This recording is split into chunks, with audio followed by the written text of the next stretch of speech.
A love story, told by Dora Whitfield. I should probably start by admitting that for most of my adult life, I did not believe love arrived the way it does in films, suddenly, cinematically, over coffee cups in some sunlit cafe, where two strangers reach for the same book at the same time. I believed, if I believed in it at all, that it arrived the way most true things arrive.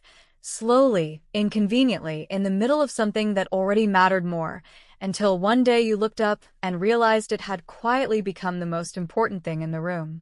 So let me start again, properly, the way I've told this story exactly once before, at our wedding, to a room full of people who already half knew it and still cried anyway. I should start with the bone folder. I was 32 years old, a conservator of rare manuscripts, and I was standing in the restricted vault of the Ashworth archive at 11:40 at night holding a bone folder like a weapon, because a stranger with a UV light was crouched over a locked glass case that held $11 million of 15th century illuminated vellum, and I had absolutely no intention of letting him touch it. I want you to understand something about me before I go any further. I am not, by nature, a dramatic person.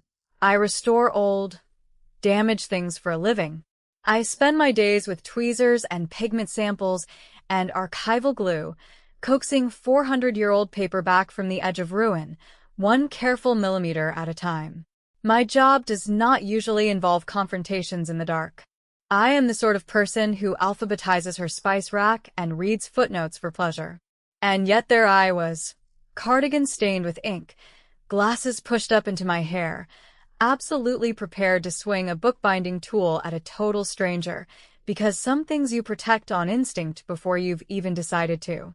He turned around when I spoke. That's the first thing I remember, not his face exactly, not yet, but the way he turned slowly, like a man who had broken into a great many places before and had learned that sudden movements get you shot, or arrested, or worse. He had a badge clipped half hidden in his coat. Holloway and Strand. Fine Art and Manuscript Fraud Division. And when he told me his name, Ethan Cole, I remember thinking, with the particular contempt of someone who has just been woken up by a burglary in her own workplace, that it was an extremely ordinary name for a man doing something so absurd. He said he'd had an appointment for 9 in the morning. He'd simply gotten impatient. I wanted on the record that I did not find that charming. Not that night. I found it, if anything, insulting, the sheer presumption of a man who thought his own timeline mattered more than a locked door, more than the alarm I very deliberately did not trigger, more than 30 years of my family's careful, quiet stewardship of this building. I told him, quite coldly, that lockpicks generally do not come with badges. He held both up anyway, hands raised, and something in the wry, exhausted set of his mouth made me lower the bone folder a fraction before I'd consciously decided to trust him at all. What I found, instead, standing in my own workshop an hour later with tea neither of us drank, was a case file spread across my work table that made my stomach drop somewhere around my shoes. 3 weeks earlier, the manuscript I had spent that entire summer reappraising, the Ashworth Hours, the very manuscript my own grandfather had restored across 6 painstaking years, back in 1974, had been quietly revalued for $1 million higher. No explanation on file. And then, the week before, a claim had come in for environmental damage, seeking a payout on exactly that difference. That is not scholarship. Ethan said that to me, very plainly, sitting across my cluttered desk in his rumpled coat, and something about the flatness of his voice made me believe him immediately, even though every professional instinct I had told me to be furious at the accusation instead. My name was on that reappraisal. I had signed to myself, in good faith, on a manuscript I had known intimately since I was a child, following my grandfather through this very building, watching him work. I remember staring at the numbers for a long moment before I could make myself speak. I told him, finally, that I had done that reappraisal myself. He said he knew that my name was on file, which meant either I was convenient cover for whoever was really behind this, or I was in far more danger than I understood. I did not appreciate being handed those two options like a menu. I have never appreciated it since, honestly, though I have grown better at choosing quickly. I told him about my grandfather that night, though I hadn't planned to. I don't know why I did, perhaps because grief, when you've carried it alone for 30 years, gets very heavy, and a stranger with sad, honest eyes and a badge from a fraud division is, apparently, exactly the wrong person and exactly the right moment to finally put some of it down. Perhaps it was simply that he asked, gently, without the practiced pity people usually reserve for other people's dead relatives, and I found I wanted, for once, to answer honestly instead of giving the shortened, softened version I usually offer strangers. My grandfather restored that manuscript. 6 years of his life, page by page, pigment by pigment, in a workshop not so different from the one Ethan and I were sitting in that night, dust motes turning slowly in the same old lamplight. He died 3 months after he finished, a heart attack, they told my family, alone in that building at 2 in the morning, the same hour I so often found myself working alone in that same building 30 years later, as if grief had simply handed the shift down to me, without asking whether I wanted it. I never fully believed the heart attack. Not entirely, though I had spent most of my adult life talking myself out of that doubt, telling myself grief invents conspiracies because plain tragedy is somehow harder to hold. He had written me a letter, 3 days before he died, that I hadn't understood until I was well into my 20s and finally allowed myself to reread it properly, alone, on an anniversary I hadn't meant to mark. He said he had found something wrong in the manuscript, something that shouldn't have existed in a book that old. And then one line, one phrase, that I have never once stopped turning over in my mind since. The hand that healed it is the hand that's stealing it. I showed Ethan the letter. I don't know what I expected, pity, probably, or the gentle professional dismissal people reserve for grief they've decided is a coincidence, the kind of look I'd gotten from colleagues for years whenever I mentioned it. Instead, he went very quiet and very still, and read it twice before he looked up and said carefully that maybe I didn't think it was a heart attack because it wasn't one. I remember that my hands were shaking by the time he finished speaking, and that he noticed, and that he didn't reach for them, which I was grateful for, because I don't think I could have borne being touched in that particular moment. Some kindnesses are in the restraint. We spent that first week working in the vault together, mostly at night, because that was when the building was empty and my grandfather's old ledgers, decades of meticulous restoration records, every pigment batch, every repair, every page he'd ever touched, could be laid out across the floor without anyone asking questions we weren't ready to answer yet. I want to tell you it was purely professional. It mostly was. Mostly. There is a particular kind of intimacy, though, in handing someone your family's grief and watching them treat it like evidence worth taking seriously instead of a story worth managing, and I felt myself softening toward him in increments so small I barely noticed them happening, the way vellum softens under exactly the right humidity, imperceptibly, and then all at once, so that one day you look down and the page simply lies flat where it used to curl away from your hand. I noticed small things about him during that week that I didn't examine too closely at the time.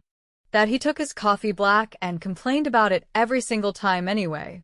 That he had a habit of reading names on old ledgers out loud, as if giving the dead a small, private courtesy no one had thought to give them in decades. That he asked good questions, not clever ones, meant to impress, but patient ones, meant to actually understand, and that he listened to my answers the way I imagine he must once have listened to witnesses fully, without formulating his next sentence while I was still speaking. We found it in the purchase records, eventually on the 4th night, close to 2 in the morning, both of us bleary-eyed over columns of decades-old figures. A 1974 order for an unusual quantity of ground lapis lazuli, rare and specific, bought not by my grandfather, but by a young assistant conservator whose name I recognized immediately because it belonged to the family that still owned the archive. Reginald Ashworth's father. He had learned my grandfather's exact technique by watching him work, apprenticed at his elbow for years, trusted with the run of the workshop, And then he had used every bit of that trust to quietly paint forged illuminations directly onto the real manuscript, aging them just enough to pass as untouched, patiently, over months, perhaps years. Not a stolen book. A book made secretly, invisibly, more valuable than it actually was, its fraud hidden inside its own restoration. And when my grandfather noticed the pigment didn't match his own careful ledger, when the man who had spent 6 years learning every fiber of that vellum by heart realized someone else's hand had been in it, working alongside his own, he had confronted the one person on earth with the most to lose. I remember sitting on the floor of that vault at nearly 2 a.m, ledger open in my lap, and simply not being able to speak for a long moment. 30 years, and no one had ever looked past a heart attack. It took a stranger with a lockpick and an impatient streak breaking into my workplace to finally ask the question out loud. I remember feeling, absurdly, both vindicated and furious. Vindicated because some old, unspoken part of me had always known, and furious because it had taken this long, because I had spent 3 decades quietly disbelieving myself in favor of a comfortable official story. He didn't try to comfort me with words that night. He just stayed. Sat on the floor beside me in a room full of dead men's secrets and didn't say anything at all, which, it turns out, was exactly the right thing to do. I have thought about that stillness many times since, how rare it is to find someone who understands that some grief doesn't want solving, only company. Reginald Ashworth III, the forger's own son, now the archive's silver-haired, perfectly composed owner, did not appreciate being questioned. I remember the boardroom meeting with a clarity that still makes my hands go cold. He smiled the entire time, the specific smile of a powerful man deciding how much you are worth to him, right up until the moment he told me, very pleasantly, that my position at the archive and my grandfather's legacy depended on this family's discretion and that he would hate for either to become complicated. It was said so gently, so reasonably, that it took me a full minute afterward to fully understand I had just been threatened. It was a threat wearing a smile. I have never in my life wanted to throw a chair so badly, nor felt so proud of myself for not doing it. We walked out into the rain afterward, both of us soaked within a block, adrenaline still running hot enough that neither of us thought to find an umbrella or hail a cab. I remember stopping under a streetlight because I simply couldn't keep walking, because I had spent 30 years believing my grandfather's death was an ordinary, quiet tragedy, and I did not know how to hold sad and murdered by a man who still signs my paychecks in the same 2 hands at once. I remember the particular, ordinary details of that street with a sharpness that only certain nights ever earn, the smell of wet pavement, a distant siren, the way the rain turned the streetlight into a blurred gold halo above us both. Ethan didn't try to fix it. He just stood there with me, rain running down both our faces, and told me I didn't have to hold it alone. I laughed at him, a wet, disbelieving sort of laugh. I told him he'd known me for days. He said some things you don't need 30 years to know. I want to be honest with you. I did not kiss him that night. I wanted to, and I was furious at myself for wanting to, in the middle of grief and threats and boardroom smiles, and so I looked away and started walking again, and he followed me without saying anything else, which I found, infuriatingly, even more attractive than if he'd pushed. I have never been fond of men who push. I have always, it turns out, been rather fond of men who simply stay. I should say something here about what it is like to fall for someone in the middle of grief, because I don't think anyone tells you the truth about it beforehand. You would think the two things could not coexist, that mourning and falling in love require entirely different kinds of attention, that a heart occupied with one could have no room left for the other. I found the opposite to be true. Grief, it turns out, strips away a great deal of the usual noise. I was not thinking about whether Ethan was successful or ambitious, or the sort of man my mother would have approved of at dinner parties I no longer attend. I was watching, instead, how he behaved at 2 a.m. when nobody was performing for anybody, How he treated an old man's handwriting like it still deserved respect. How he never once, in all those early weeks, made me feel as though my grief was an inconvenience to be managed on his way towards solving his case.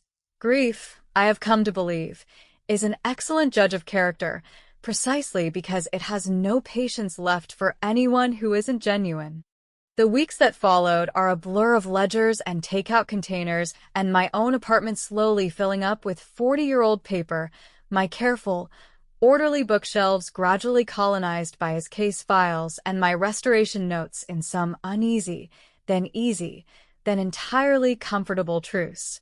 I fell asleep once, mid-sentence, against a bookshelf, and woke to find his coat draped over me and him still awake across the room, cross-referencing shell company payments by lamplight like it was the most natural thing in the world to spend his nights protecting a grief that wasn't even his.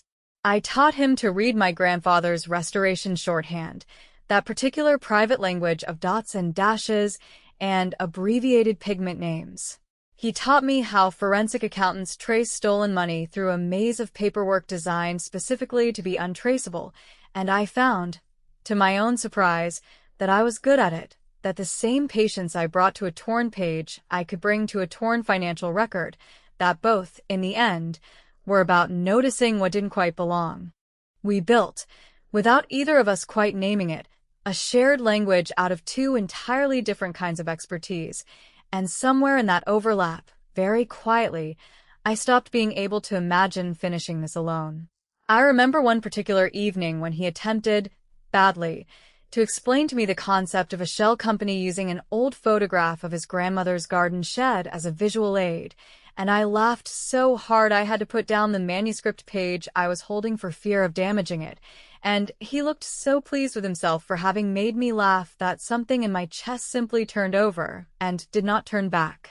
There was a moment, washing mismatched mugs at my cramped kitchen sink, hands brushing over the same dish towel, when neither of us pulled away. I remember that moment more clearly than almost anything else in this whole story.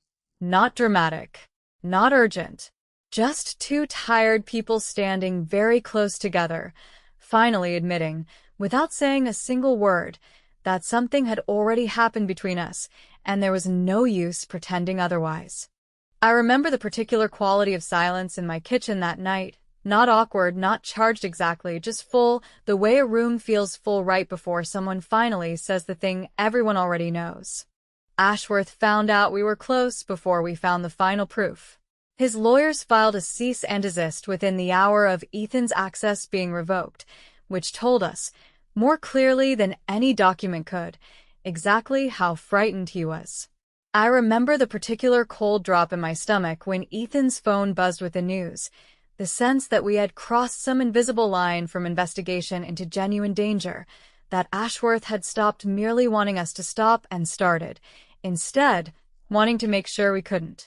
We went back into the vault one last time, a real risk this time, not a midnight curiosity, but an actual, dangerous choice, made with full knowledge of what it might cost either of us. A sympathetic old night guard, a man who had known my grandfather decades ago and had quietly disliked the Ashworth family ever since without quite knowing why, kept watch while we photographed the forged pages under UV light, pigment mismatches glowing unnatural and undeniable against my grandfather's real, careful ink. I remember my hands shaking as I held the camera steady, not from fear exactly, but from the strange vertigo of finally holding proof of something I had believed, unprovable, for 30 years. Ashworth walked in on us anyway. I remember the exact, particular fear of hearing his voice in the dark, calling out that he knew I was in there, that 30 years of his family's discretion were not going to be undone by, and I quote, a sentimental woman and her rented detective.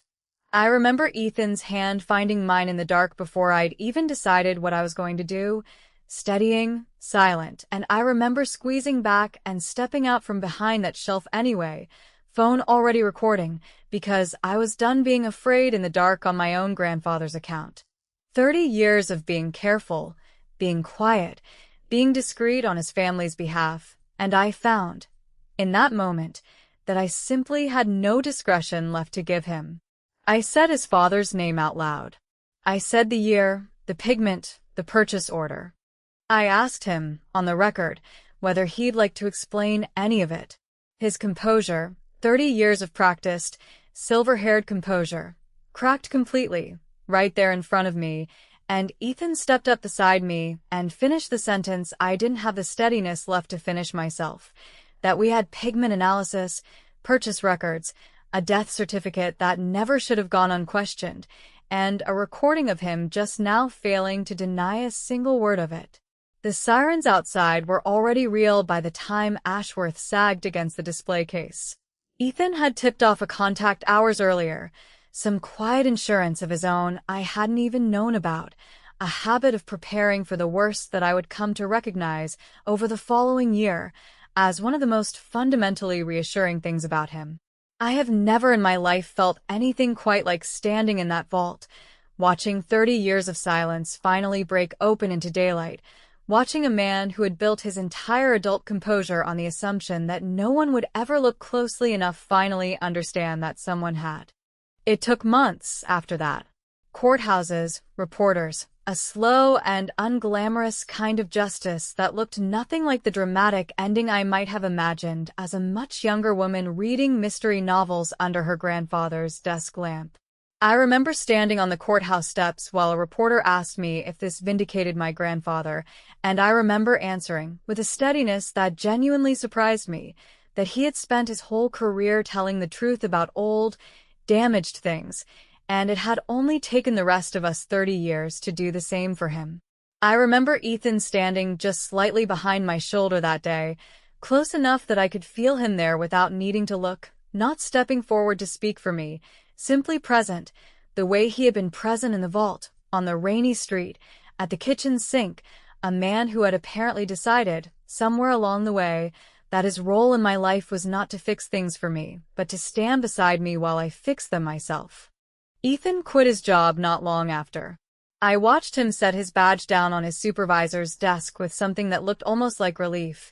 10 years of closing other people's cases finally, visibly, settling off his shoulders, and when he told me he was thinking of starting an independent recovery firm, manuscript and fine art fraud, provenance investigation, whatever honest work needed doing, I told him, quite seriously, that I happened to know a very talented, very stubborn conservator who might know the business and might, if he asked nicely, be persuaded to work with a man of such famously terrible patience. We opened Whitfield & Cole together in a modest storefront that still smells, faintly and permanently, of old paper and fresh paint. I train young conservators now with the same patience my grandfather once used on me, watching them learn to hold 300-year-old paper as if it might, at any moment, decide to trust them. Ethan gets hired legitimately by actual museums to verify actual provenance, and he is visibly, quietly proud of himself every single time, in a way I don't think he lets himself be proud of very much else, a pride he tries to hide behind dry commentary, and mostly fails at, which I have come to find one of the most endearing things about him.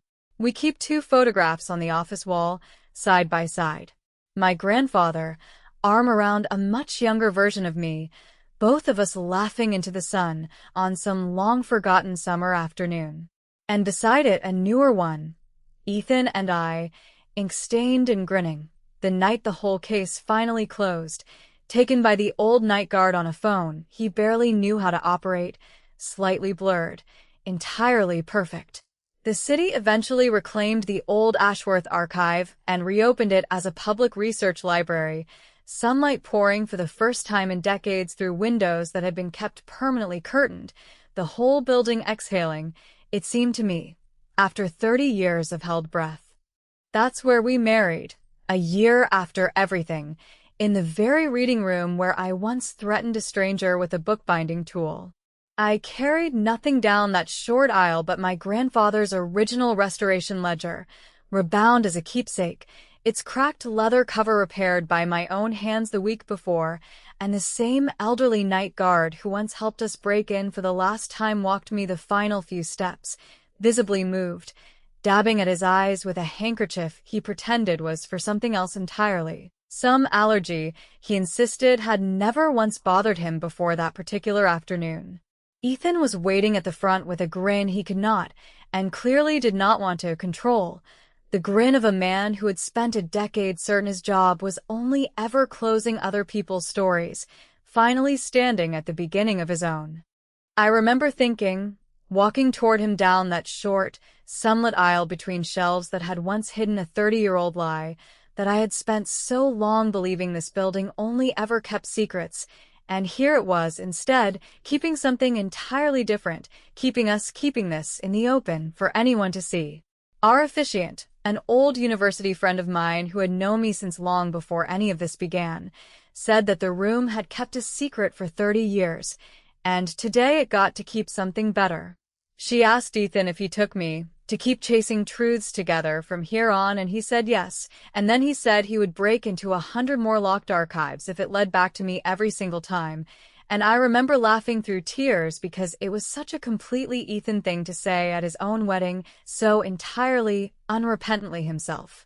When she turned to me, asked whether I took Ethan, the impatient investigator who had refused to wait until 9 in the morning, as my husband, I said yes, and I told the room, and I am telling you now, that I had spent 30 years believing the truth was something you had to grieve alone in the dark, and that he had taught me it was something you could carry with someone else instead. I do not think I have ever said anything truer, before or since. We kissed in that reading room, unhurried, certain, nothing at all like the charged, frightened near misses of midnight vaults and rain-soaked streets. That kiss was quiet. It was earned. It felt, more than anything else, like coming home to a place I hadn't known I was looking for, the particular relief of finally arriving somewhere after a very long, very cautious journey. People ask me sometimes at dinners, in the particular tone reserved for stories that sound too tidy to be entirely true, whether I ever resented him, the man who came into my life uninvited, holding a UV light over my family's tragedy like it was simply another case number. I understand the question. I even understand why it seems reasonable, but I have never once, not for a single day since, resented the manner of how we met. I think, if I am honest, I had been waiting a very long time for someone willing to be that inconvenient on my behalf, willing to break a lock, break a rule, break an appointment, simply because the truth mattered more to him than being polite about finding it. My grandfather would have liked him enormously, I think, for exactly that reason. He never had much patience for politeness that got in the way of honesty either. I still work in that archive sometimes, now under gentler, sunlit circumstances, an honorary curatorship the city gave me on a ribbon I wear more often than I probably should, if only because I like the weight of it against my collarbone, a small, ordinary reminder of everything it took to earn it. And some evenings, married now for longer than I sometimes remember to notice, the way you stop counting the years once they've simply become the shape of your life. Ethan and I sit together on the edge of my old work table, shoes off, still faintly smelling of old paper and fresh ink, and he asks me, every so often, whether I ever think about it. What would have happened if he'd simply waited until 9 o'clock that morning like a normal person, instead of picking a lock in the dark? I always tell him the truth. I think about it every day. I think about how close I came to never meeting him at all. One different night shift, one locked door that actually held, one ordinary 9 a.m. appointment kept instead of broken. I think about how easily the whole story might never have happened, how thin the margin was between the life I have now and the quieter, lonelier one I might have gone on living without ever quite noticing what was missing from it. And every day, I am unspeakably grateful that in his entire life, Ethan Cole has never once had any patience at all. The end.